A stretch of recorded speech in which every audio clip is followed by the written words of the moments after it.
Welcome to I've Always Wanted to Watch That, a spin off podcast from the Average Joe's Movie Clubcast. I'm Justin.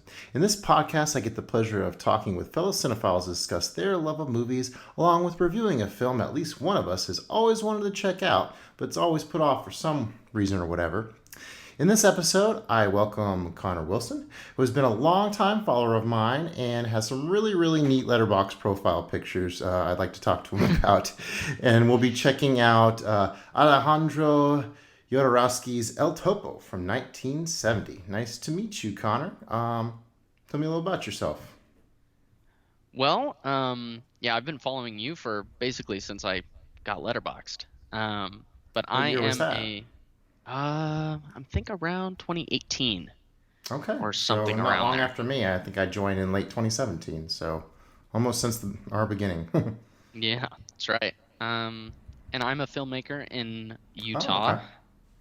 I mostly work in either editing, and my on-set experience is in camera department mostly as a camera assistant. Okay. Um, What kind of yeah, so I've productions are you on? I worked on a movie called Sick a couple years ago. It was a John Hyams directed, Kevin Williamson penned a movie that went to Peacock, I think. Oh, neat. So I was in the camera department on that. That's probably the highest profile thing I've worked on. Are you like But freelance or do yeah, you work for a studio?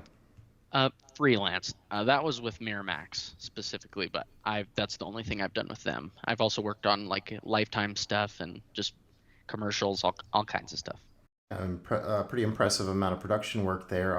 Do you travel to LA or is there a production where you're at? So it depends. It's freelance, so Sick was shot here in Utah, and I've shot stuff all over the state.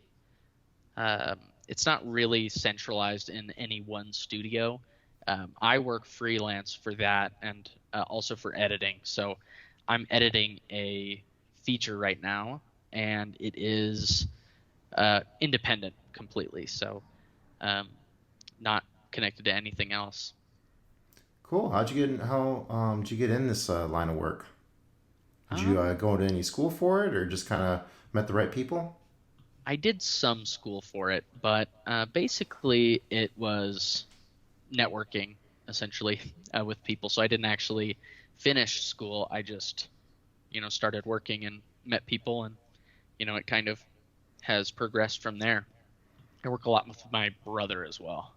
Okay. He's also in the camera department, so we kind of uh, get jobs for each other and that sort of thing. Any connection to like how you like review films to like you work on actually working on them? Yeah, I think it does a little bit. Like for instance, I reviewed one of the movies that I worked on, which is it's always a little bit dangerous, but I think I navigated that okay. Okay. Um, but I think if anything, it just has made me appreciate movies more in terms of the amount of effort that goes into making them, uh, and just how the whole thing is just triage. It's problems come up and you have to, patch up the wound, and that's all of filmmaking. So it's kind of a miracle that they even get made at all, and it's awesome. Okay. Do you recall how you spotted me on Letterbox and um, I what's I kept you don't coming back? I don't. Well, I like your reviews because I think long form reviews tend to get shafted by Letterbox a little bit.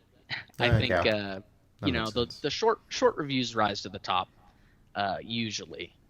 Um, but I think I like a review that is in depth, and I also like about your reviews. I kind of like the structure of them. I think it makes them digestible, and then Appreciate you that. separate it into spoilers at the bottom and stuff. I think they're um, good and insightful, and I like reading them. I don't remember how I found you though. It's probably just one of your reviews. Very cool. And I remember, gosh, it was yeah earlier this year. I was just going through like comments, and I just stumbled across something you wrote. And I'm just like, God, this guy, he keeps coming back. He has some good stuff, and yeah, I should definitely talk to him at some point. So sorry it's been a long time coming, but now we're here. Yeah, no, it's great, and I really love movies, and I also like talking with, according to Letterboxd, people that have seen more movies than me, Okay.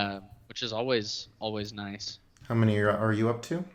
I'm at like 3,200, something like that. Okay, I'm not too far beyond that. I hit 3,000 about a year or so ago. Yeah, I'm up to Yeah, 3,500 now. yeah, I'm at like 3286 is what it says. So yeah, Have you when had any, when you hit 3,000, did you have any special movie to watch or anything like that? no, but I when I did my 1,000th review on Okay. Letterboxd, I just put a little message at the bottom of that, and that was the Snyder cut of Justice League, Okay. but that was not intentional. It just happened, and I thought that was kind of a fun movie to do it on because it was sort of an event, so Nice. that was pretty fun. Yeah, for my 3,000th, I just put up a little list and was like, hey, which movie should I watch? And a bunch of people voted for Cleo from 5 to 7. So that ended Great, up being the one. It's a good one. nice, Not yeah, definitely not something I would pick out of a barrel, but right. yeah. Okay, well, let's find all about your. Oh, one more question. What would you say your letterbox process is? Do you write something about each thing you watch, or just some stuff, or in the rating, and how's all that go?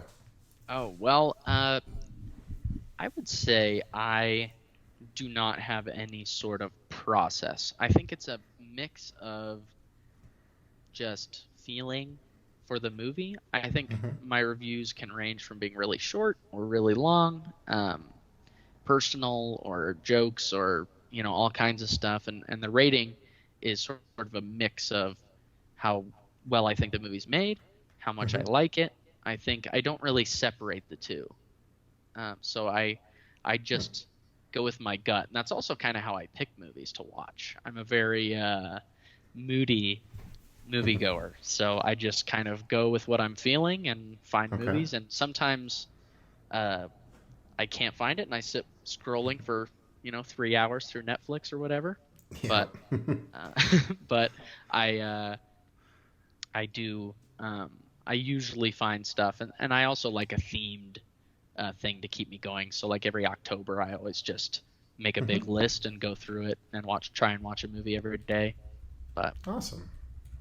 All right. Well, let's learn more about your movie taste with our big movie blitz, where I ask you rapid fire questions. So start great. off with favorite director, your favorite film from them, and your least favorite film. Ooh, favorite director.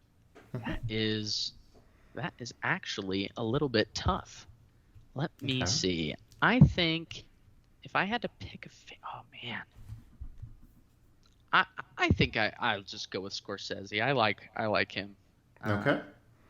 I The would say best from him. the best from him. I like Silence. I think is my favorite of his. Okay. Okay. And then least. Oh Andrew man, Garfield. that's right. Um, my least favorite of his. That's kind of tough. Ooh, I I know. I think know mine. actually mine is Gangs of New York. I think Ooh. Okay. the ones I've seen. Yeah, it's still okay. Like I don't dislike it, but that's mine. Age of Innocence just drove me crazy when I watched it, so that would instantly be my pick. Yeah, Was not a yeah. fan of that That's one. it's definitely it's definitely weird for him. I think it's And a it's not even strange. that it's like this romantic period piece. It's just the style was just so it was just too much. It was like I like style, but this is going Yeah, nuts. that's a little bit how I feel about Gangs of New York as well. I Okay. think it's fine. I like that he experiments with stuff, but like right from the outset, the fight at the beginning of the movie, Hmm. I was like, I don't know about this. It's doing a lot of stuff that I guess is not very typical of him. Like Mm. editing wise, it's a little bit faster. It's a little bit Okay. like handheld, and it was just I don't know. It just wasn't my favorite. There are aspects I really like about it though. Those are both And Daniel Day Lewis ones, right? Gangs in New York and yeah, yeah, you're right. Age of Innocence. Yeah, well, You're that's too spot on bad. there. I really like him.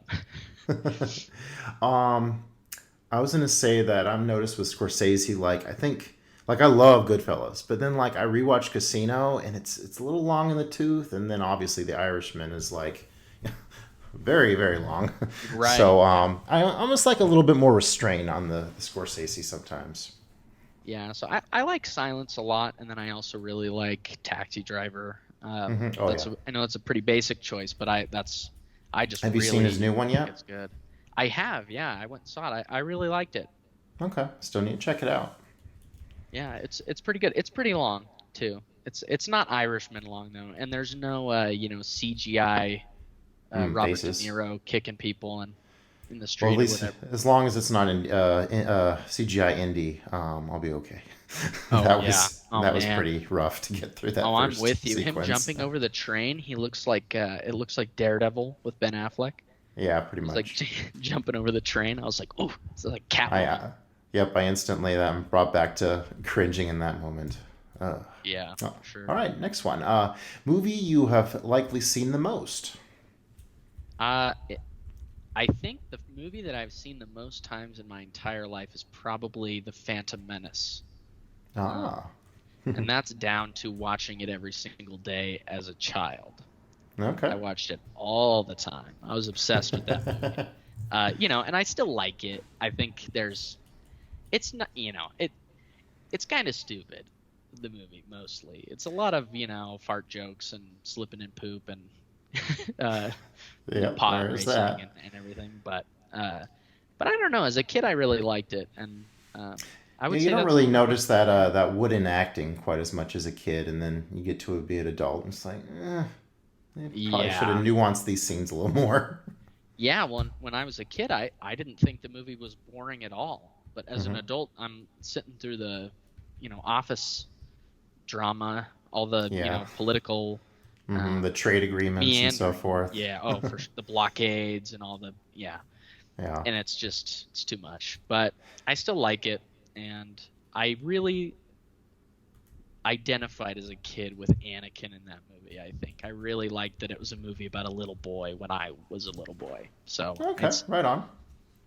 but yeah, obviously his performance and the has gotten a lot of flack, but it's like Hmm. George Lucas dialogue, technobabble stuff. So Yep. you See, I think I was in eighth grade or a freshman when that came out, something like that. Yeah, it's funny to watch that movie. I think it's called Fanboys, where they like go to like the Lucas Ranch to like try to help their dying friends see like the film before he goes or whatever, and then it's like this big joke about it being terrible. But yeah, like you, I have a soft spot for it. Yeah, I like most of the Star Wars movies, honestly. I've always been a fan since I was little, and I can't really separate myself from it still. Very I good. liked some of the new ones. I've liked all of them, so basically on some level. It's funny. My first experience with Star Wars was I was staying the night at a friend's house, and the very end of Return of the Jedi comes up, where he's like the Vader takes his mask off, and my friend's like, "Oh, have you seen this yet?" So he's his father, and I was like, "Oh, okay, okay." So like the big spoiler of Star Wars was instantly spoiled in me. My first moments of ever seeing any of it. So I Well, have according to that. my family, when I was a kid, they told me I had seen the Phantom Menace Hmm. before I had seen the other movies, and Okay. my uncle told me that Anakin becomes Darth Vader, who I was familiar with. Hmm. I might have actually caught one of the other ones. Anyway, I started crying. Apparently, I was Oh very my. upset. I was very upset by the twist. Uh, but that's kind of funny. I like yeah, going into the movie. It's like the in the on the Simpsons when they spoil the Empire Strikes Back when he's coming out of the theater and Okay. the crowd attacks Homer Simpson for saying that Darth Vader's Luke's father before they've seen it. Good stuff. All right. What would you say is a really overrated film for you? Overrated film. Well, let me think.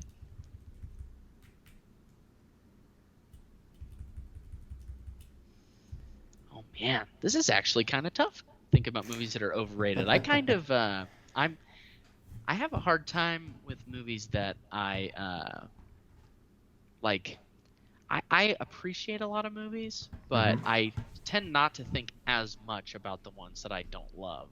Um, Okay. Okay. Man, I actually think this is might sound weird considering the movie that we are about to talk about, but I Okay. think I did not enjoy Cannibal Holocaust. Okay. Um, that was a I just aside from all of the Taboos around obvious it, I guess. taboos and everything, I just thought Hmm. it was a little bit trite Oh, in okay. terms of the messaging. So that was one for me where I just didn't connect with it at all. I do Okay. like the music though. Yeah.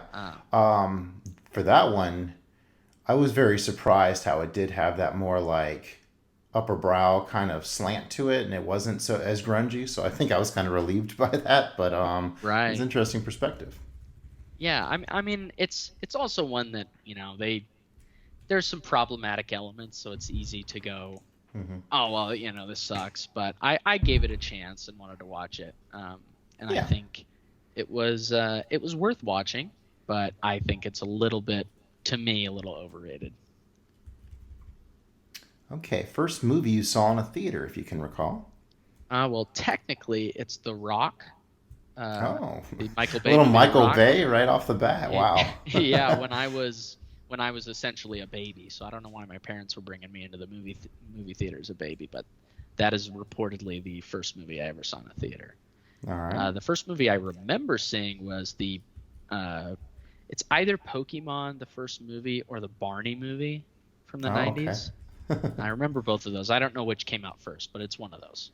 Is the Barney one with like the magical egg or something? Yes, that's the one. Oh gosh, I never saw that till I had kids, and oh my, have I seen that movie now? Yeah. I have a kid now too, so I'm getting ready. All right. How old? He's 8 months tomorrow. Oh, exciting. Walking Yeah. yet? He's crawling. He hasn't Okay. started walking yet. He can stand a little bit, Hmm. but yeah. I got three, and they all start at their own time, and usually the ones that follow after come, they pull them out so flip a little quicker. So, Right, right. all right, something that instantly turns you off about a story. Any movie pet peeves? Hmm. Well, I'm trying to think if there's anything that like is an immediate kind of turn off. This is gonna sound bad because this isn't a blanket over all of them, but I do Okay. get a little hesitant if the movie's a musical. Oh, okay. Um, I just I'm wary. I'm like on edge. But Not rushing out to see yeah, Wonka, huh? I'll give it a chance, but I'm definitely a little. That's a Paul King thing though, so I'm giving it a chance on Oh, on true. those grounds. But yeah, I think I don't have many things that completely turn me off of a movie. Um, I would say Any subject I'm not matter as in particular that might just I kind I well, this is not related to Cannibal Holocaust, but I do get a little skittish around cannibalism in movies. That is something that of understandably so. yeah, so that's one where like I can't remember what movie it is, but I saw a movie when I was in my teens where they are cooking somebody and they're like cutting meat off of them, and Oh like my. it looks like a Thanksgiving turkey meat, like white meat. I was like, Ugh. and it was really crazy where I was like, oh my gosh, this is insane. Um, and so that was probably when I started being a little bit, like, oh geez, we're gonna do this again every time there's cannibalism in a movie. But Have uh, you seen that the chef, the wife, the cook and her lover or whatever I have that? not. I Oh, have not okay. seen it. But good, so I assume in the context of this conversation that there's something to do with people Eating eating. each other, yeah. Yeah, The cook, the thief, his wife, and her lover. Yeah, very stylistic. Yeah, I'd be yeah, curious to see if that triggers your yeah. cannibal And pet peeve. I have gotten a little bit. I'm a little more open to watching stuff like that now. But Hmm. I I'm a little more mature. I think I can hold back my emotions a little bit on that. But There you go. yeah, it definitely is a factor. Film you like to recommend? Ooh, I like to recommend the movie Cure. Oh, Um, the the little flame. Japanese. The Sorry? it's like the hypnotic flame. Yes, yeah, that's the one. Very cool. Kurosawa is the name of the director. I think it's Kiyoshi Kurosawa. Oh, okay. Yeah, saw that one a year or two ago. Yeah, but that's one I like to recommend, I think. Very cool. Favorite film you get annoyed that people keep asking you about why you like it? The Last Jedi. Oh, okay. Why do you like The Last Jedi? Uh, great. I that's a movie I connected with immediately. Okay. I I like I was a big fan of Looper as a teenager, Oh, okay. and so I was very excited, but also very worried about it Are you a going in. Knives Out fan then as well? I Big did Ryan like Knives Johnson Out. guy? Okay. Yeah, I like his stuff mostly. I think everything I would say I really like. Brothers Bloom is okay. That's one Um, I'm yet to see. Brick is great. yeah, Brick's And I awesome. and Last Jedi I enjoyed as well. So Yeah, that's one I get asked about where, I go to work and I'm talking with people and they're like, I go, they're talking about Star Wars movies or whatever, and I'm like, I actually like that one. And they're like, how?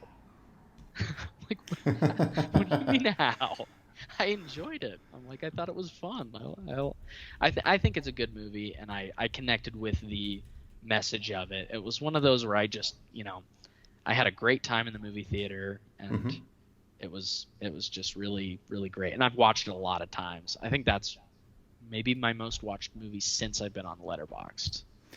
And there's so many good theater moments in that, from Space Leia to the silenced what is it, the destroyer or Oh, whatever, oh getting yeah. sliced in half. Yeah, some good stuff in that movie for sure. Yeah, when Ray and Kylo Ren teamed up, I didn't know the Oh movie was yeah, going to be the controversial. mm-hmm. Our theater exploded when that stuff happened, so I just assumed that everybody liked it. But Nitpickers on the internet are just not into milking and stuff on the island. oh So, yeah, oh yeah, that was another powerful moment. do you have a favorite Best Picture winner? Do you even care about the Oscars? I like the Oscars. I think to watch them, not necessarily because I think that they're high quality. I enjoy watching them, and I think it's nice that there's a big industry award, and filmmakers can get recognized. Let me see. Did Bridge on the River Kwai win Best Picture? It did. The Yeah, that 50s, that I would be think. my favorite. That would be my favorite if Okay. that won Best Picture. Yeah, Uh, Obi-Wan Kenobi. yeah, Alec Uh, Guinness. yeah, Alec Guinness. Thank you. Yeah, that's how they got me in the door on that one. I Okay. was like, okay, World War II, a little hmm boring to me as a teen, but I was like, I'll give it a shot. And now I'm a big fan. Cool. Would you rather watch a big action blockbuster right now or a mind-bending art house flick? Uh, uh Art house movie, I think. Okay. I generally tend to lean that way, although the blockbuster reprieve is nice occasionally. Usually, whenever I watch stuff with the boys, go that direction. But yeah, I don't really have anyone to watch art house movies with usually, so it's usually, yeah. Anyways. Yeah, my wife has watched almost every movie that I have watched on and reviewed on Letterboxd, so all Oh wow, 1,000. cool. She's watched basically all of them with me, if Oh, not that maybe is 90%. sounds like you might have Uh, met your soulmate there. no, for sure. Well, and she's an engineer. She Ooh. hadn't even seen she hadn't seen a single rated R movie Mm-hmm. before we started dating. Oh wow. So I almost immediately was like, okay, we're gonna watch No Country for Old Men. Mm-hmm. We're gonna just ease her into it. And we went to go see Shape of Water. I think it was the first movie that she saw, another Okay. Best Picture winner, Okay. um, Yep. in theaters. First R-rated movie, but now she's seen a good maybe half of the quantity that I've seen. Um, Hmm. but I Jealous. also I like wish. blockbusters, so I like all kinds of stuff. Usually, my wife only watch her old favorites. Like I'll pop in like Greatest Showman, and that'll put her smile on her face. But usually just TV for her, unfortunately. Yeah, I also watch a lot of TV. Okay. I don't know if you can tell by my profile picture on Letterboxd, but I like Trekkie. Star Trek. Yeah. Oh yeah, we forgot to talk about the profile picture. So are you like into cosplay, or are you just like super good at Photoshop? What's the? No, so there's kind of a long story of why I actually have that costume. So I don't cosplay at all. Okay. I I I just thought we did a photo shoot at my house when we were taking pictures of my baby when Mm-hmm. when he was born. A little bit after that, obviously. And we had the camera out and we had stuff out, and I was like, "Hey, I think I have a Star Trek costume that I had bought for Halloween, maybe." No, I actually bought it for a simulator thing that they do where you all, pretend to be on the Enterprise. I got invited to this by a family member. It was not my idea, but we went and did the simulator thing. Everybody gets a crew station and everything, and I had purchased the costume because I thought it would be funny, uh, but didn't end up wearing it. I chickened out, so nobody wore costumes, but I wore it for my profile picture and did a. My mom says that I look in the profile picture like the bad guy from Ghostbusters 2, the Oh, painting of okay. that guy, Vigo Oh, the oh, Vigo. Carpathian. Yeah, the painting, and whatever. I don't mind. I just thought it was funny. Very cool. All right, movie you would not want to rewatch, except Uh, for not including Cannibal Holocaust. yeah. Well, maybe eventually I'll rewatch that, but I don't know if I want to go through um, Grave of the Fireflies again. Oh yeah, that's a tough one. Yeah, that was a bit of a hard one. I really liked it. I think it was good, but I'm not ready to rewatch that one. Hmm. Yeah, it was a Favorite little Christmas heavy. flick? Favorite Christmas movie? Like, are we talking like Christmas movies or movies that take place on Christmas? Am I allowed to cheat? Yeah, it's up for interpretation. Brazil. Terry Gilliam, Brazil. I guess that It does has, take place during the holidays. Yeah, that yeah, just dawned on me. Santa Claus is in it Uh for a huh. second. Yeah, that's it. Traditional Christmas movies, I guess I like not an entire movie, but I like the saucer pan sledding from Christmas Vacation a lot. Okay. That scene where he shoots off like a rocket. That's I, Mm-hmm. I like that one. Ends up in the Walmart parking lot. Yeah, that's right. All right. I'm pretty sure I know the answer to this, but you're into Criterion, right? Oh yeah. And some of your faves of that company, and any thoughts on them? How'd you come to them, and maybe your first purchase, that kind of stuff. Well, the first movie that I purchased of theirs was Mishima Life in Four Chapters. Um, Okay. Paul Schrader. yep, and I got that with M. Hmm. Uh, and so I got two of Prince them. Lang. Yeah, good stuff too Yeah, there. yeah. They're both. I really like both of those movies. Hmm. But I think I found them. I don't remember, but I think it was was um, when I bought those. I looked them up because those were at like a Barnes and Noble or something in the back. They had a Right. whole section of them, Hmm. and which when I went into that section, I was like, oh my gosh, I found my people. Yeah, I exactly. found my Gosh, I miss having one of those near me. Yeah, but I got this subscription and I love it. I really like the way that it's curated. The Criterion Uh, Channel. yeah, Okay. that they have they have extras and all kinds of stuff on the streaming service, and I really like it because I have even just sort of done like roulette and just picked a random movie and Hmm. had it come out great. So I should do that um, more often. I've been trudging through them spine order, and I'm going way too slow. But oh man, I've seen quite a few of yeah. them though, as when I was dancing around. And then you, Right. Yeah. I always get a little happy inside whenever I see the announcements and it's something I've seen. I was like, oh yes, I get to add the little criterion number to the top of that review. Right. Right. You're like, oh, thank goodness. Yeah. Thank goodness. Main The Streets. I Rock is find. on. Oh yeah. Yeah, Michael Bay. He has a couple movies on there. Last movie you recall hating? Ooh. Last movie I recall hating.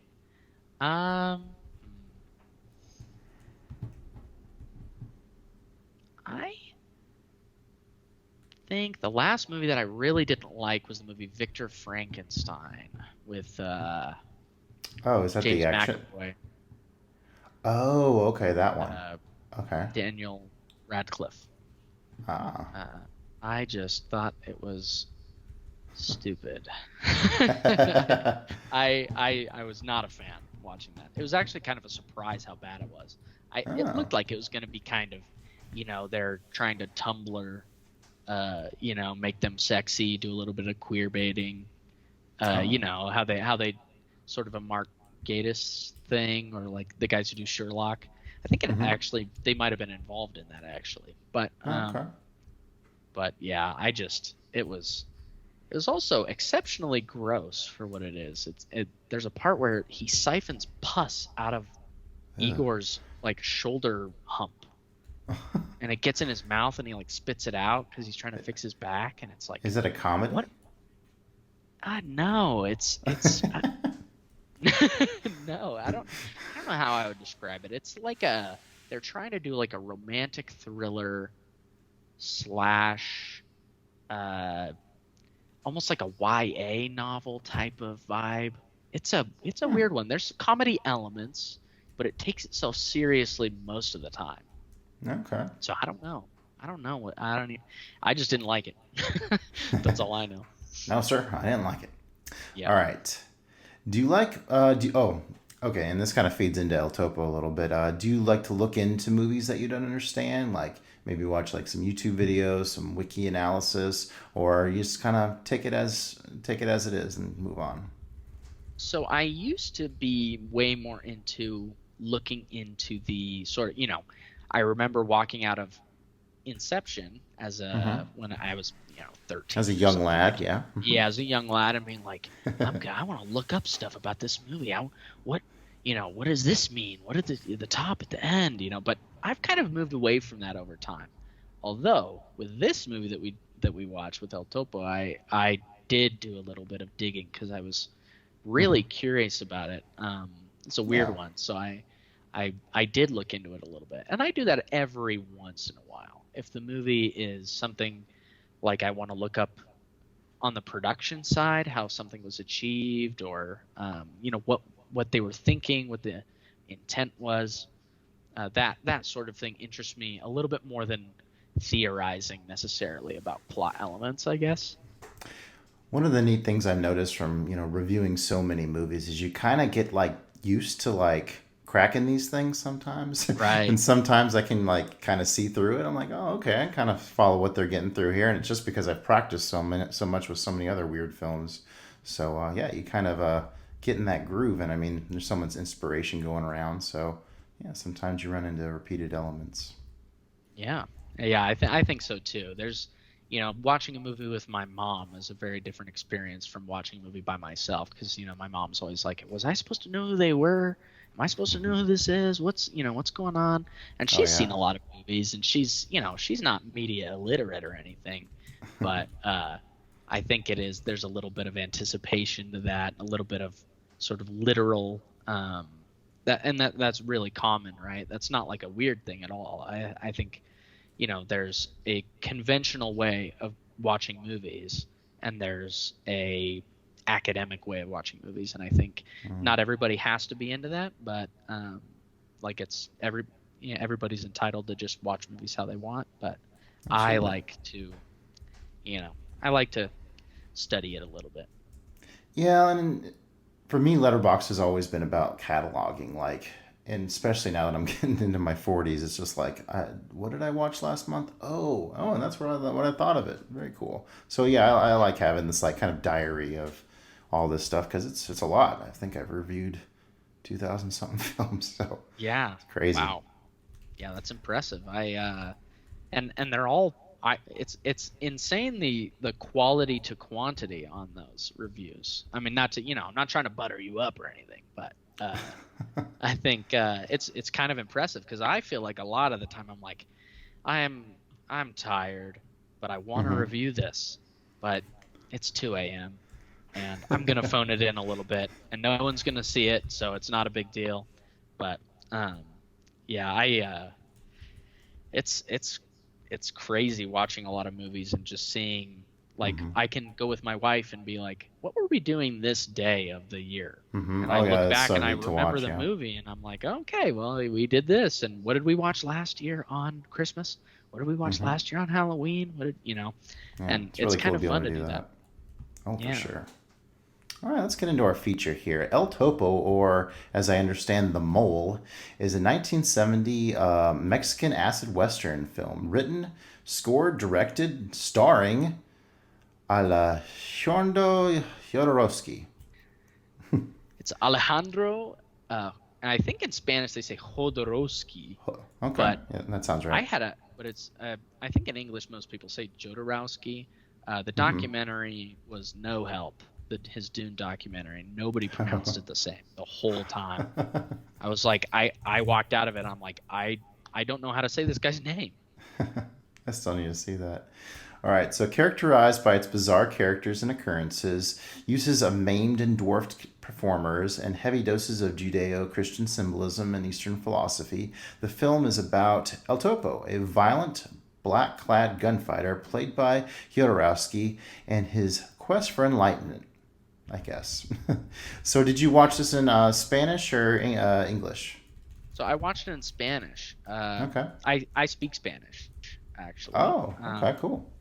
And so, I mean, I speak okay, but I understand it really well. And so I watched it in Spanish. Hmm. Uh, it was. There's an English dub? I wasn't aware of that. Is there?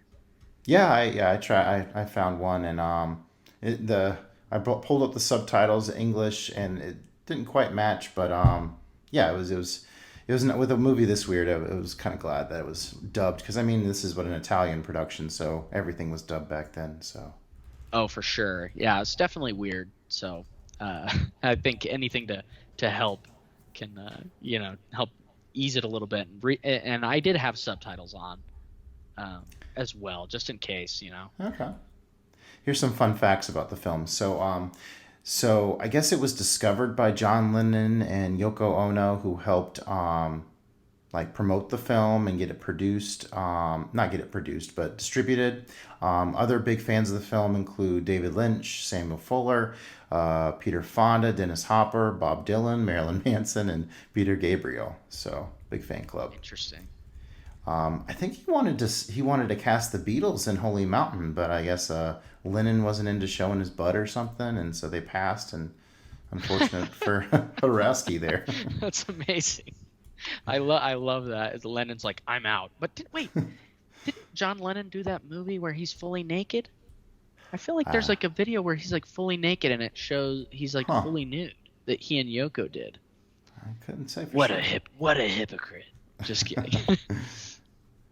One of the notes here was he's actually ashamed that he forced his son to be in the movie. Uh, So kind of interesting. that sounds right. First released as an underground film, thanks to John, and the film acquired worldwide distribution. After decades of speculation, a sequel to the film titled The Son of El Topo was finally released as a graphic novel. This was Mexico's official selection as Best Foreign Language Film in the 44th Academy Awards. And then the last one, the title of the movie and the main character's name is a metaphor for the underground cinema of the 60s, which actually kind of sheds a lot of light on what we're watching here. Yeah, for sure. All Yeah. right. Any opening comments from you before I jump into my notes here? Well, at least we didn't pick anything too weird for this. Yeah, Yeah, I saw those recommendations, and it's like, oh man, I've had Rebel on with a cause on my list for the longest time. That'll be cool. Yeah, I'll Topo too, and yeah, I was pretty surprised El Topo came back, but happy at the same time because this is it's good stuff. Yeah, I've been following Jodorowsky online for a long time because he's got an Instagram and a Twitter that he's Okay. active on, Ooh. and they are hilarious. They're both very funny. He's a weird man, and you can see that in the movie. But yeah, What other movies have you seen from Hodorowski? this is my first of his Oh wow. directed movies. Yeah, so I've been meaning to watch an Hmm. actual movie that he's done for a while because I mostly know him by Reputation, Okay. um, and also from the documentary on his Dune movie that I've looked into a lot and the production of it and stuff. But I actually had never gotten around to watching one of his movies. So Yeah, not sure why I put this off so long. I enjoyed the Holy Mountain, but I guess there's just something about the mystery behind an acid western and a little naked boy in the desert that was just like, maybe tomorrow. yeah, So, right, right. Yeah, and I guess I could have watched Holy Mountain, but yeah, some of my I get there is a lot of connections here to Holy Mountain, so hopefully I won't spoil anything here. So no, that's okay. let's see. Yeah, this one's very similar structurally to Holy Mountain in some ways. Although this one's a little bit more grounded since it's actually in this like real Western genre with like Right. towns and stuff. Even though a lot of the acts they're getting into is kind of extreme. Um, any initial impressions on it? Um, yeah, I really enjoyed it. Um, I mean enjoyed is I don't know if that's quite the Relative. word, but yeah, it's relative. But I thought it was good. Like it was very technically impressive. Yo, for sure. Um, but it's also it was a very engaging watch. Sometimes for worse, but mostly I thought for better. I was very locked in on this one. And your wife watched this as well, or? She watched the first 10 minutes and then I moved rooms. She was like, I don't know about this one. Yeah, I can see So that. yeah, right around where the blood, where they're walking through all the corpses and it's Oh covered yeah, in blood everywhere. that's quite the Yeah. massacre. Yeah, that's right around then. It's pretty early. I don't even know if she made it 10 minutes, but that was about it. Yeah, all I really knew about this was that iconic shot of like El Topo on the horse with he's all dressed in black. He has a black umbrella with this nude kid on there. So yeah, pretty much all I knew. So didn't know what to expect. Actually, the first part was kind of what I was getting into, but then the second half like really changed directions. For sure.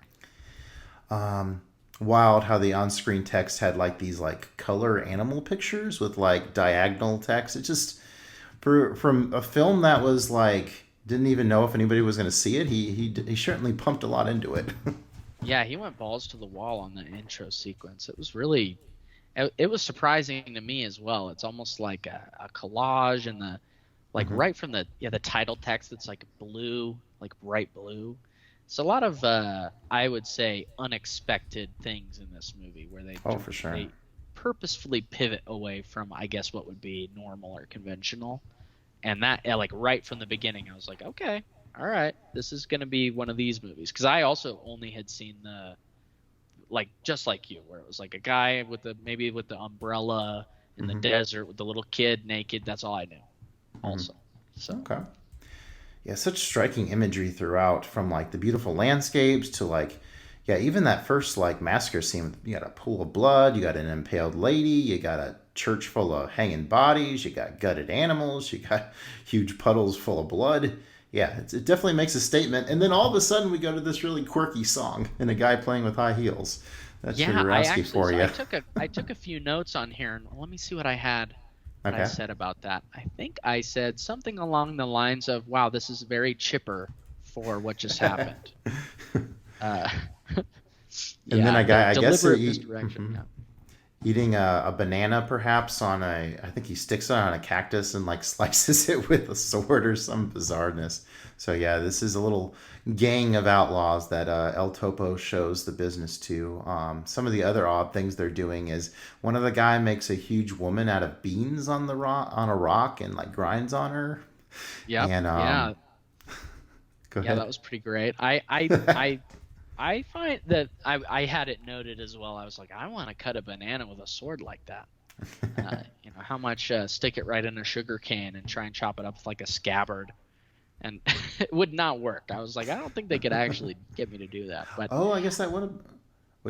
So you're thinking that was sugarcane or a cactus?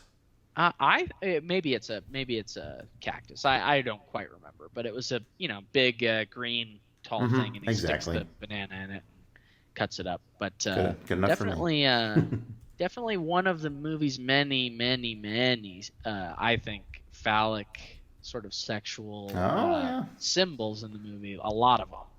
Yeah, that's a good point. Didn't even get to the phallic thoughts yet. Right, right. Well, they get into it pretty quick after that, right? Yeah, love Yeah. the scenery. I'm not sure where they shot this, but it's probably in Italy somewhere. I'd imagine, kind of in the spaghetti western genre. Um, Yeah. the deflating balloon draw. Yeah, yeah, that was great. Did they It's like, have what is balloons going back on then? here? I I don't know. It looked So pretty the modern, and even like the girl after like he takes the girl or whatever when they go on the little gun shooter quest, like she's dressed very like 70s ish. So that was kind of a little jarring on a rewatch Yeah, when I and a was lot looking of the back through it. guns were anachronistic as well. Oh, okay, Definitely, like a lot of the weaponry was not typical, I think, of that era. okay, Some like almost World War One type of machine guns or early World War Two guns that I don't know would be around in whatever Wild West this is.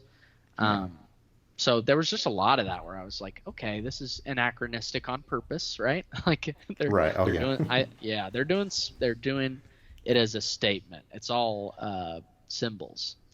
It And was so really I was neat like, how like the violence was intense, like a Peck and Paw kind of movie, but it would often like kind of cut away just in time, or it was very weird, sudden cutting, but it still got the intensity across nonetheless.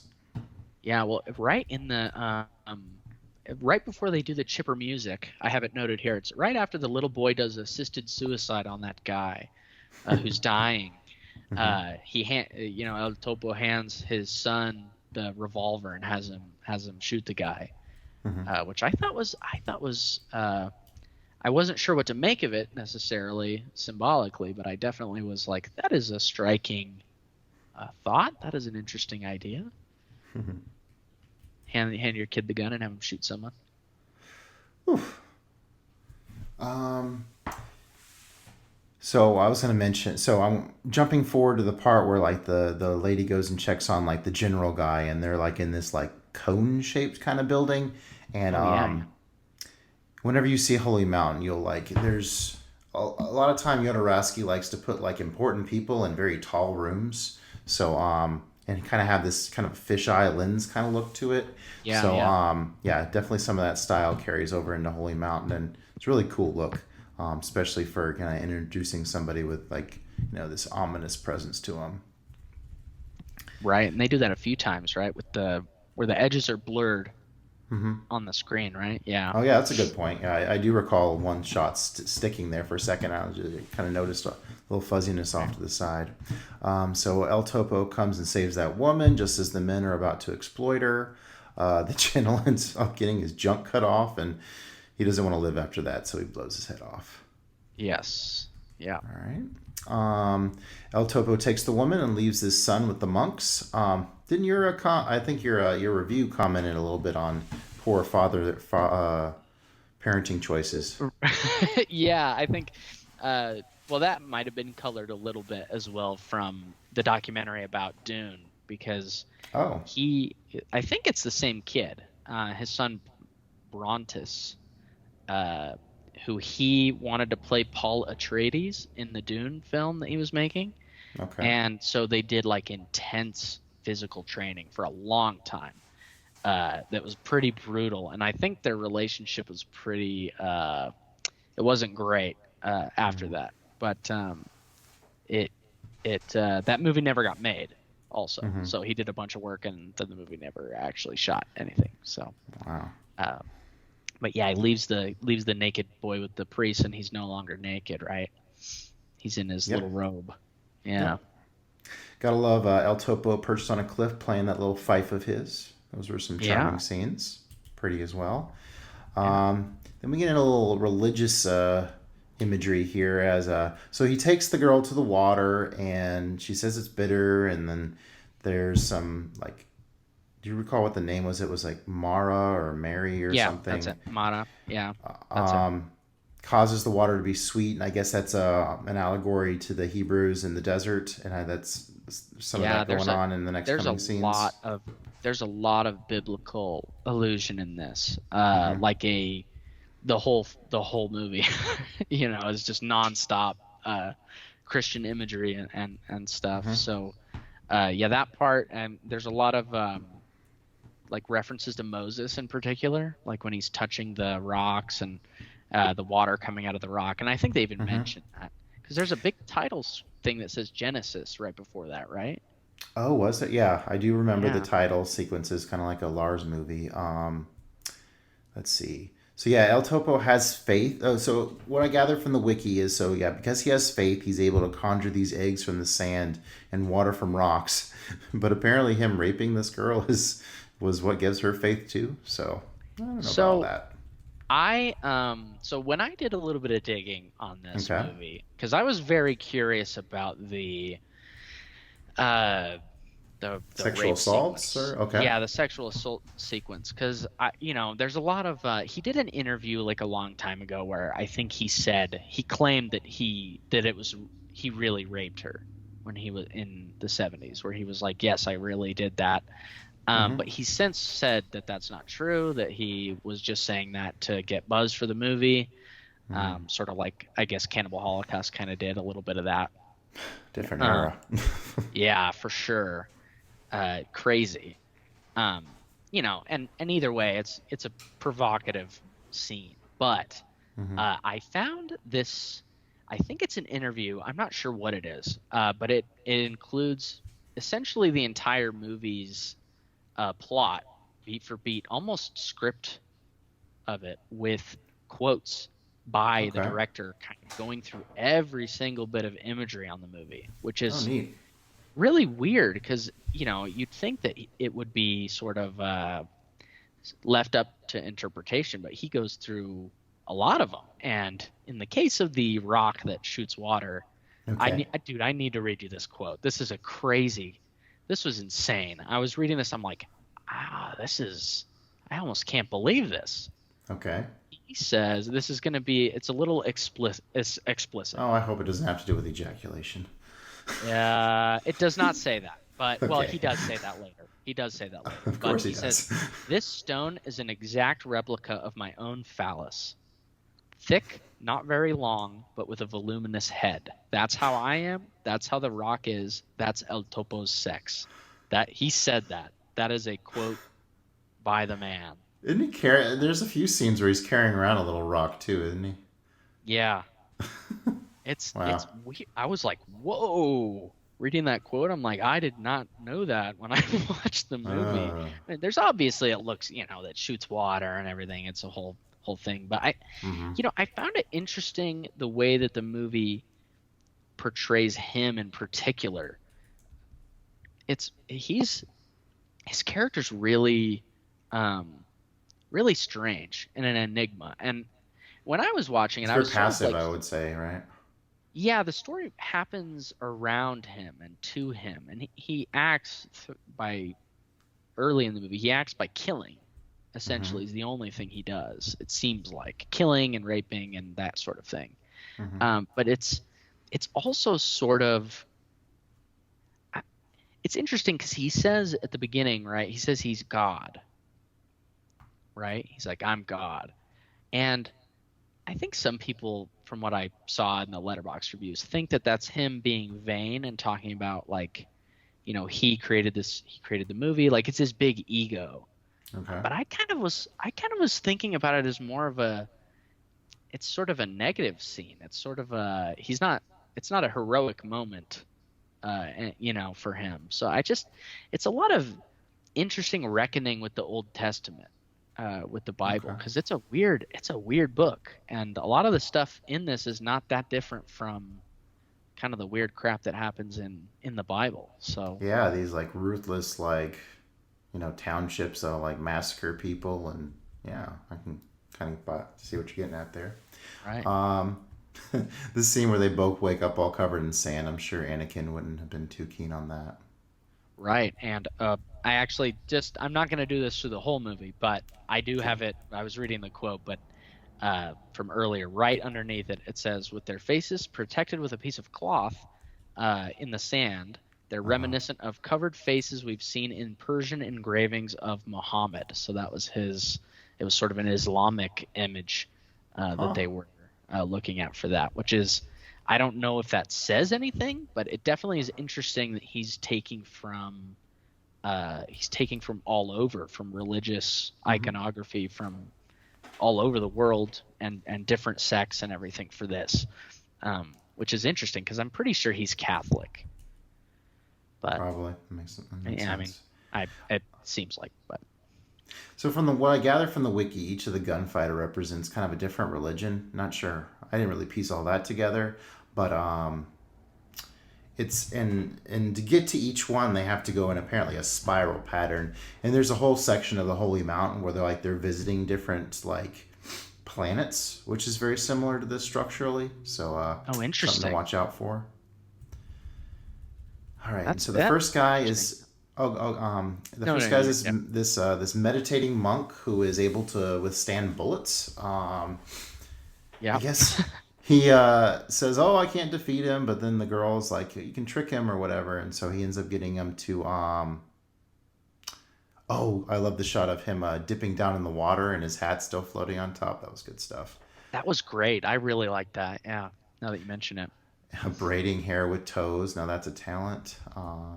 there's a lot of toes in this movie. He's really given Tarantino a run for his money on this one. I felt like there's feet all Touche. over this thing. Feet and boobs. Yeah, yeah, of course. Let's see here. Notice this time how the female version of El Topo, the female gunfighter, is kind of like trailing them and off in the distance and then kind of flirting and she's kind of all over the place. So very telegraphed that he's going to end up as a third wheel here. Right. I kind of did a little bit of, I'm not much of a philosopher or much of a semiotics guy in terms of watching movies, but I did a little bit of theorizing and thinking about it Okay. on this one, and I kind of was looking at it as, if we take the mole, the El Topo's sort of statement that he's God literally, Mm-hmm. I think I would look at the woman that he's with as perhaps like people, as humans, as us, and then Mm-hmm. the other girl as potentially like maybe the devil. I could have been misreading that a little bit, but I definitely saw a little bit of like Christianity and other sect versus other sects, I guess, in this. Like, he goes and kills a guy who's kind of like I don't know. The first guy's kind of like a monk, Mm-hmm. maybe like an Eastern sort of thing, and then Mm-hmm. there's some that are more scientific, and maybe one of them was Judaism, maybe.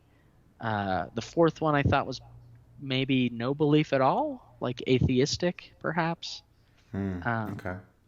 but anyway, I know that's like a bit of a reading into the movie, but I think I that was something I felt as I watched it, where I was like, this could be sort of a statement on Christianity and its sort of struggle to Mm-hmm. become the biggest religion in the world, Okay. and then that leads into the second half of the movie where it sort of struggles. Um, I'm kind of batting around this idea of him being God in my mind because I mean, with it being called the mole, it's like I imagine an animal, and it does kind of like he pokes his head up and he's like, oh, well, there's a gang, let me go take care of him, and then later on he pokes up, from the tunnel full of cripples and some other work to be done. So he's always kind of yeah, popping up occasionally to do some work, somewhat deity-like. So I don't know. Yeah, I don't know. Yeah. So he tricks the first guy into falling in a hole and guns down all his crippled minions. Yep. Pretty savage. So let's see. She hangs out with the female Topo, followed by some sand sex, and I think she took something off her tongue at one point. That kind of seemed like a little, maybe some Yeah, like a acid or tiny. something. Yeah, that's what I was thinking when I watched it too. I was like, is this sort of like a LSD thing? Like they're doing little pills or edibles or something. I Cool. have it written down for that scene. I put the note. This movie is urinary tract infection central station. And I was like, Gosh. they're just naked in the sand and in the nasty like water, and I was Uh, like, this is not a good. This is everybody needs a shower after this movie. so then the next guy, I really liked like the setting he was in because it was like this like sand thing, and there's like some streams going around it. But this guy, so he's kind of dressed like a Russian with this like big coat and hat, and let's see here, he had a lion behind him, and he had a hard touch with like forming copper, but he has a soft, no, hard hands, but a soft touch because he like builds these like geometric shape things. Not sure where they were going at all there. Any Yeah, thoughts it's on geometry guy? uh, it's I don't know. That was the one where I was thinking like maybe this is supposed to represent science, Hmm. um, and supposed to represent like human advancement even maybe. Okay.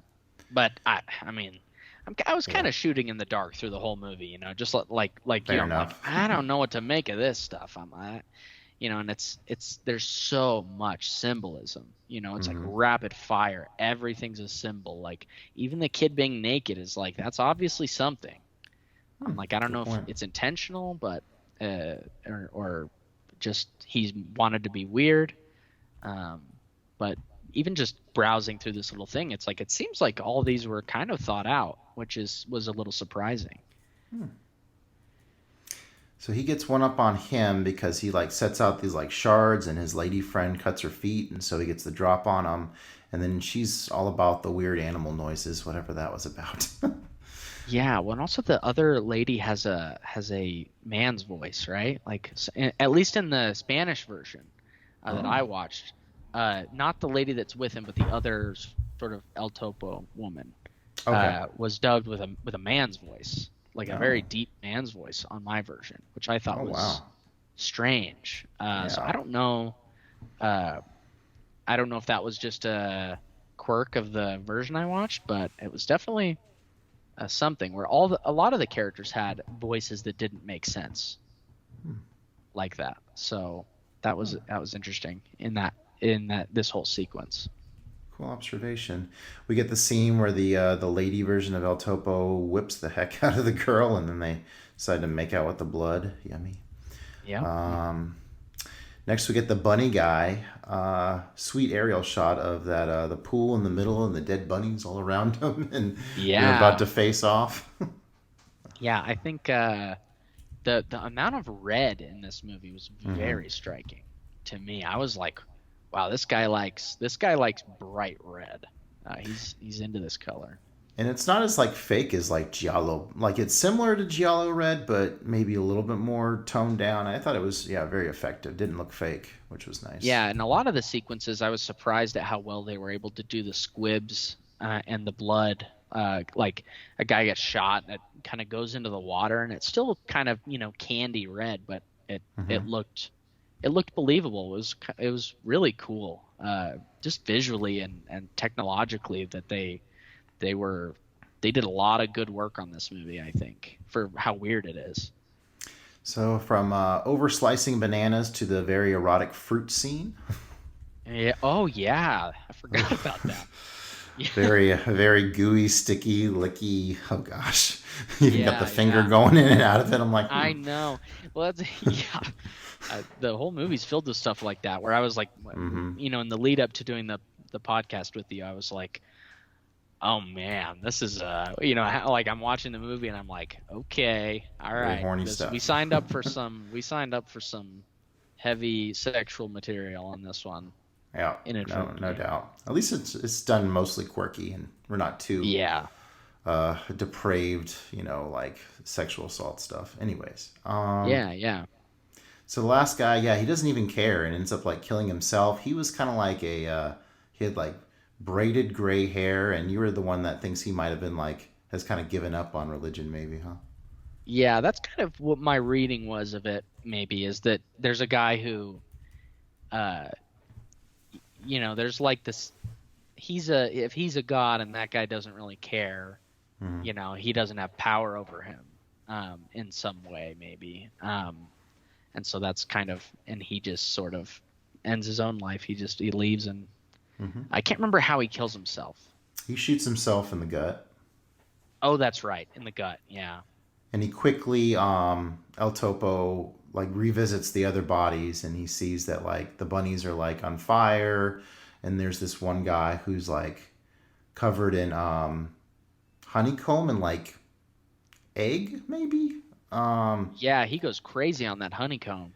Yeah, that was kind of reminding me. I think there's in there a passage in the whole Hebrew story about like they're trying to find the land of milk and honey, and I was definitely thinking the honeycomb was related to like finding like salvation in the desert kind of thing, Yeah, yeah. because that kind of ties in again at the end.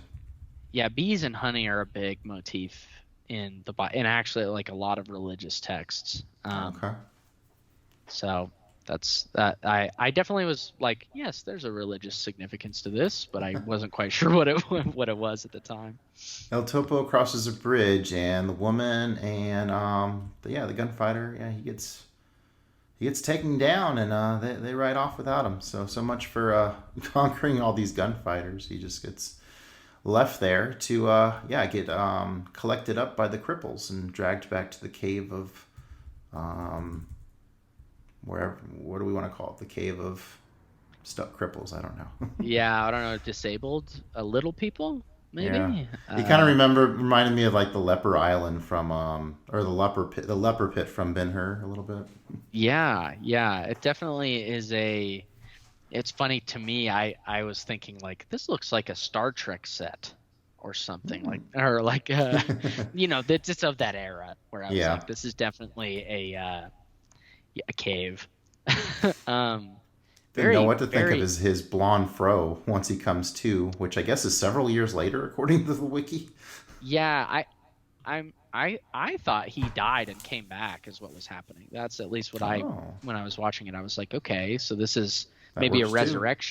resurrection thing. Um reminded me a lot of I guess he looked like European depictions of Jesus from that time a little bit with the blondness, I think. Oh, Which hmm. I kind of was thinking a little bit, but I don't know. Match because he was in kind of like the white diaper kind of looking thing, so that lines up. Yeah, or like the and with resurrection, Jesus was in like a tomb thing, and Hmm. but then they shave it, or after they suck on a big bug, right? Don't they Oh suck yeah, on a which is bug? apparently the biggest beetle in the world. Like, well, that was another one of the fun facts that I skipped over. Yeah, he didn't. Yeah, He didn't look like he enjoyed sucking the guts out of that bug at all. yeah. I don't know what to make of that either. Except When you're maybe hungry, you gotta eat. John the Baptist ate bugs, I guess, Oh, in the okay, wilderness or whatever. So maybe that's something. I don't know. perhaps.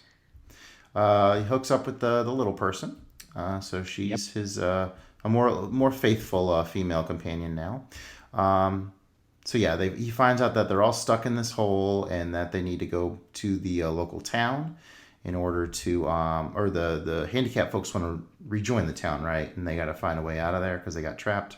Yeah, I think that's the idea at first, at least, right? Is that they would just want to see what's out there. That kind of reminded me of the Plato cave, the Oh, Plato's okay, allegory of the cave. nice. Um, yeah. So this town has been taken over by a cult with this the all-seeing eye logo. Yeah, most people have. Yeah, this movie has no problem like gunning down anyone and everyone and just line them up and shoot them. It's not a Right. problem in this movie.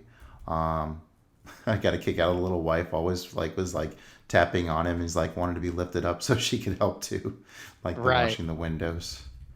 Yeah, and they're Um, doing like a Three Stooges routine almost. They're doing like that's kind of a, they're doing kind of gags to beg for money. So Raise they're, money. Rep. yeah, doing jokes and trying to get dynamite to blow up the entrance to the cave. Um, which I thought was interesting because this movie, to me at least, was filled with moments of like humiliation for characters. Like right Sure. from the beginning, they do the whole thing where all the priests get, they're naked and they, put blood on their butts and ride them around like horses and all that kind of Oh yeah.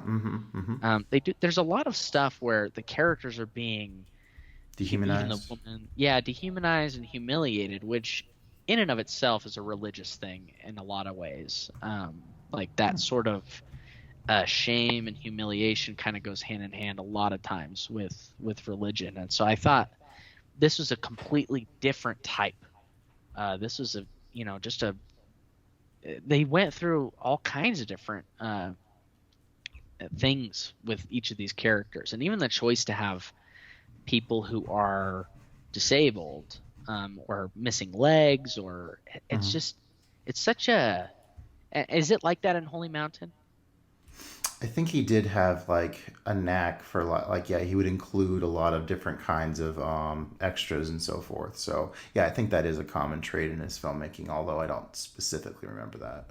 I wonder what the reasoning is for that, because that also seems like something that we don't see a lot in movies, Sure. um, that could be seen as exploitation, or Or but it's, representation, maybe. yeah, or representation, because I think the portrayal of his, not to get ahead of us, but his wife or a significant other, kind of, um, like that portrayal was it was even keeled, and I thought was more positively portrayed, as opposed to just kind of carting out, people with disabilities for shock value. Right. Yeah, there's definitely some empathy there, especially whenever they're breaking out of the tunnel and you kind of get some hope as they're racing down to the town, but oh Right. my, what they're in for. Um, so I thought one of the craziest scenes in the movie was the whole like the bougie like older women who are like in like corsets and stuff, and like Yeah, they're this sort of black guy is androgynous. like treating them like their lips, and like she needs skin cream, and then one of them's like, oh, why are you raping me, and then they're actually like fondling him, and then he gets strung up for it. It's kind of Yeah, very disturbing stuff there. yeah, and they had weird voices in the Spanish version as well. They had like almost man's voices, Oh, uh, okay. men's voices. Uh, I that scene was, I it made me think. I don't know if this was intentional, but it definitely made me think about the way, about like slavery in general, and sort of the way black people were treated in the U.S. and in the West, and just, or even like in, To Kill a Mockingbird, where he Okay. gets framed for, that kind of story, this sort of Sure. exploitation thing, that Yeah, kind of, just because the white person said this, I mean, automatically means that they're doomed. So, yeah, and they chase him out into the street and everything, and they hang him, or they I string can't him up, remember. and I think they shoot him. I think Oh, is he's what I upside recall. down, right? They hang him by his feet. Yeah, that sounds right. Yeah, he's upside down. Yeah, Definitely yeah. wasn't a lynching. Oof, that would No, mean more. yeah, All right, changing topics. Barbed wire boxing. That has yeah, potential. yeah. Barbed wire boxing, and then he tries to help the guy, right? Because he I falls on the think ground and he goes down, and they push him away. is that the point where his kid comes in as the town priest. I think It's a he's little around at this after that. point. Oh, okay. That's the scene where they do the Russian roulette. I think he Right. shows up. Yep, the Um, Russian roulette with the blank in the gun, as they all, it's a miracle that I wasn't shot, even though yeah, it's rigged until like, so El Topo's kid's like, no, no, we got to do this with a real bullet or whatever, and then a kid ends up shooting himself. and So, that's the same kid who they show not singing oh, the hymns too. So there's everybody oh, singing, and they have a shot of him just sitting there with his mouth closed, and I'm then glad you brought up the singing part, because isn't that the chant like "God, you must save us, God, you must save us," like a very demanding kind of congregation instead of like wanting like mercy or whatever. yeah, and that's kind of why I was thinking about the religious connotation as we go from the Genesis section into the Psalms section, and then later into Mm. the Revelation section, uh, Mm-hmm. which is called Apocalypse, I think, or Apocalypsis is the Spanish word for the Book of Revelations. Oh, okay. Um, so as we get into more New Testament stuff, and he's got sort of a different look, and he's more pacifist, sort of Mm-hmm. like God in the New Testament, I guess. Okay. And then you have religion, which is being treated as sort of a commodity slash popularity Con- contest slash Convenience. thing to be where they're all like, oh wow, it's a miracle. We didn't, they're doing a bunch of stupid stuff, and Mm. they're trying to doing Russian roulette at church as a miracle, as sort of like modern religion, even as modern Christianity, it's been turned into something different or whatever. What did you make of that scene where like they go into this room full of, like naked people? Like at first I thought it was like an orgy, and then like the little girl, the wife character gets naked and they shame her, but then they rush to have sex. So I'm not sure if that was like a whorehouse or what, but something going Oh, on I'm there. trying to. Oh, I can't remember. I don't know if I had anything uh, down in there aside from the fact that they have to. That was to me. It just seemed like more Humiliation. Yeah. humiliation, you Mm-hmm. know. Uh, and then And I guess they're yeah, doing it for money because I mean that's the because yeah at first I just thought they were invited to an orgy, but I mean everything they're doing is trying to make money, so it must be some kind of sexual money that they're after at that point. yeah, and I wonder if he would have something to say about that in terms of the portrayal of that because it was definitely weird and But Connor, what not I really something. want to know is what Yeah. he had to say about those hard underwear of his. That's the Oh, quote I I really want. yeah. Oh man. I mean, there's so many. It's almost, it's too much. It's uh like this document that I have, I can send it over to you. It is crazy. Like it's Okay. so long. I didn't read all of it obviously, but Mm-hmm. it has a That whole reminds me, interview I with was in like high school and I was we had to like analyze a poem, and I picked The Wasteland and I read it and I was like, yeah, no idea what you're saying. I think that's T.S. Eliot. And but then I just stumbled across this website and like every single line was like analyzed. And I was like, ah, I found the right place. Let's get this down for the report. So, um, right.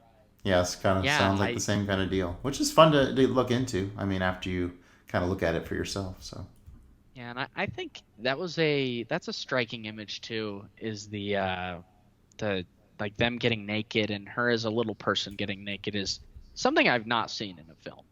Uh, yeah. you know, I at least for me, there's definitely a lot of things that I hadn't seen before or that were seemed like deliberate misdirection on the part of the filmmaker, where he's going, "You think this is going to happen? It's not going to happen. This other thing, sort of a subversion throughout the movie, in almost every scene." How about that jolly scene of the couple? They're waiting on their baby, but they're shoveling shit. Yeah. I also, it's funny. I also thought the son looked just like George Harrison from the Beatles when he first showed up, and like, Okay. I was like, oh, it looks like George Harrison. And then I didn't know at that time about the Beatles thing though, that they Okay. that the John Lennon liked it, but Mm-hmm. it's kind of interesting. Like that whole section of the movie was way different from the first half. It's almost like they have a Yes. very structured initial half of the movie that's in Mm-hmm. sort of the first guy, the second guy, the third guy, the fourth guy. And then the second half is just a gauntlet of different crazy scenes. Um, yeah, you have another anachronism I saw was they had a kid with like a modern prosthetic leg in the Was movie. that in the escape sequence? Oh, it might have been in the yeah. It was when in after they get the money for the cave and Okay. go start breaking it open with the son who joins their routine, the George Mm-hmm. Harrison looking son. Yep. So they free the trap people only for them to get gunned down by the gun nut cultists there in Yep, the middle of classic. town. Yeah, traditional Western shootout at the end, which was pretty cool. Now El Topo is apparently immune to bullets himself as he Yep. rips through them. So that was pretty cool. Yeah, very religious there at the end with him pouring the oil all over himself to incinerate himself. And Yeah, it's like then, the self-immolating monk thing, that yeah, famous picture, I think, right? I I what don't you're know if it's saying. Vietnam. Oh yeah, probably. Yeah, I think that was like a form of protest back in the Vietnam era. I'm glad you mentioned that. I forgot about Yeah. that. Oh, and that Return of the King. Whenever the crazy king guy pours the oil on him before he lights himself on fire, it's kind of similar. Yeah, yeah, for sure. When he does, I haven't seen that movie in a while, but he runs out and Mm-hmm. jumps off the tower. Yeah, yeah, yeah. Yep. Yeah, Yep. that part. Yeah, definitely similar imagery. It's interesting. Another sort of religious inspired, Oh, a little text. bit Yeah. text, Mm-hmm. yeah. But All right. So the little lady has the baby and rides off with the son of El Topo. El Topo's grave is covered in honey, thriving with bees. So maybe he did find peace after all, even and the though his son his is whole dressed like crusade. Oh, go ahead. well, I was just gonna say the son's dressed like El Topo at the Mm-hmm. end. He has the Well, full he's outfit he, on. well he kind of starts doing that as like he's following them around too. So like he's like Yeah, yeah, slowly you're like right. taking on the persona of his father. Yeah, which is His interesting because he father, the didn't new wear anything in the pacifist. beginning. Yeah, that's right. Which is funny because he was a priest himself, and he Oh got abandoned right, or whatever, right? change roles. Um, yeah. Well, and I don't know if this was intentional, Okay. and I don't mean to be offensive to anybody, but when they dropped him off with the priests, I was like, ugh, Oh. I was a little bit like, was that on purpose? Like as a Hmm. statement, but I don't think so. I don't think we quite gotten there yet. No, yeah, Fortunately or unfortunately, whatever. yeah. Um. All right. So that's on my notes. What's your rating? Any final thoughts? I gave it a 5 out of 5 on Nice. Letterboxd at least. I I really it was a moving experience for me to watch it, I think. There was a lot of even though I didn't understand everything in the movie, Mm-hmm. I it was interesting, I was engaged. It was really really well shot. I don't remember who shot it. I think a Mexican guy, I can't remember his name. Um, but amazing camera work. Um, just a lot of weird scenes, right? And it's funny because it's not perfect, and there's a lot of stuff where I was uncomfortable with it or Mm-hmm. confused, uh, but overall, I thought it was a work of art that I liked to experience. So I'm really kind of excited to check out the some of his other work and see what it's all about. Yeah. Is it San Soli? Is his other one? I forgot. I'm not And by sure. the way, the cinematographer is Rafael Corchidi, which is a Mexican cinematographer. So yeah, you were spot Gotcha. on. Great. For me, I was kind of teetering between 4, 4.5. Didn't love it, but it's very well made film. The visuals are fantastic. Metaphors are really neat to think about. Violence is intense. That definitely gave it a cool kind of twist for actually, being grounded and being a Western, although of the acid variety. So weird. I'm not sure Right. who I would ever show this to, but Yeah. yeah, what a trip. It was a great talking to you about it. Yeah, yeah. It's always nice to, because I watched it and I watched it alone and I was like, well, I don't really have anybody to talk to about this yet. I was excited to hear your thoughts on it because, it's like a lot of the stuff I don't know what to make of it. A lot of the scenes, a lot of the imagery, I'm like, what is going on in this? Um, but yeah, it's been fun talking to you about it because it's definitely a movie to talk about. All right, so please follow the Average Joe's Movie Clubcast on YouTube, and you can look for my reviews on Letterboxd. If anybody wanted to check out your writing, where would they find you, Connor?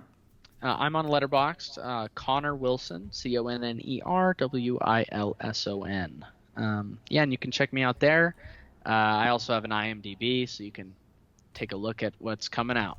But yeah, Great. It was a pleasure to have you. All right. Have a great day, Yeah. everyone, and keep watching.